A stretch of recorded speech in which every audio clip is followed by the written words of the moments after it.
I first heard God's voice 3 years ago. I thought I was the queen of the world. I was on a real high, actually, because I thought I was going to be rich and famous, because God doesn't usually talk to people. I'd been very depressed at the time, and I said to God, if you don't do something about this, I'll kill myself. And then I just heard his voice. I felt a huge sense of relief because I really believed God was talking to me, and I thought, oh, finally, I don't have to do this on my own. In bed at night, I had very vivid dreams, and every night God would show me things from my past that I'd done wrong, and I'd be extremely sorry. He'd say, oh, cut it out because there's nothing you can do about it. And then he'd show me the next thing. It was like a counselling session, and over time I realised that there was nothing I could do about the past. He was helping me to move on. I could also feel God's physical touch. If I was nervous, I could feel him holding my hand. He'd comfort me by talking me through the day step by step because I couldn't cope otherwise. He'd say, it's time to get up now and put a piece of toast in the toaster. I was brought up in a strict Christian family, but I no longer believe in a Christian God. I view God as the life force within us all. I went through a period of depression 3 years into my marriage when I was 25. That's when it became apparent that my husband wasn't interested in having sex with me anymore. He used to say quite nasty things to reject me. I didn't think I could live like that, but I managed to pull myself together and out of my depression.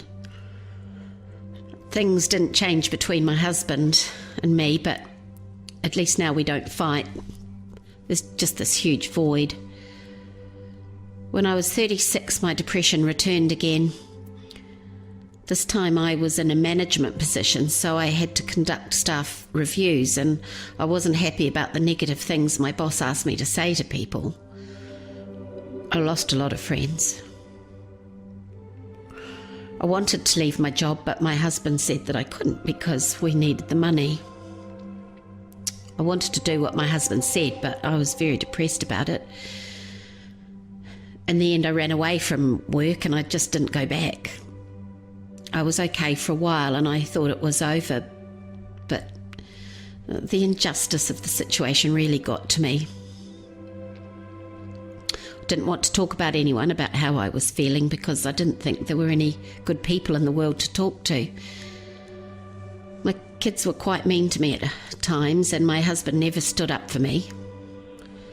I would cry a lot, and my husband told me I was evil because I wasn't pulling my weight at home. All I could see was the bad in people, and I thought that eventually everyone would turn on me. I had choice to live in the real world and be depressed, or listen to the voice of God. At that point I probably could have pulled out and controlled myself, but I didn't want to. God was scary sometimes, but he was still better than the real world. I ended up getting referred to mental health services. The doctors there put me on various drugs and talked about counselling, although that support never actually eventuated. The emphasis was on medication, but I think talking to somebody would have really helped, as I didn't think I had a medical problem. I was just sad about the world and needed to see that there were some really good people out there. Instead, I was medicated because they thought something was wrong with me. They diagnosed me with schizoaffective disorder and major depression. I didn't believe I had a disease. However, hearing stories of other people being medicated for the rest of their lives made me realise that there was nothing anyone could do to help me. I had to help myself, and I had to get away from mental health services if I wanted my life back. I think this was my first turning point. I picked myself up, pulled myself together and told them I was okay. For the first year and a half, I've been going to a hearing voices group. This was another turning point for me. I really needed friends and to be with other people who were kind and good. The group's given me those friendships and an opportunity for me to talk about my reality.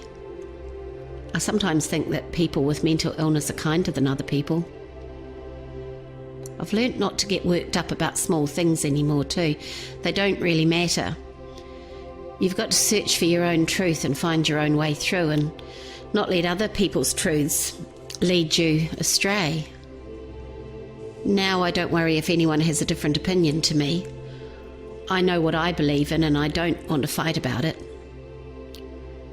I believe I was sane in my insanity. I wasn't sick and never truly have been.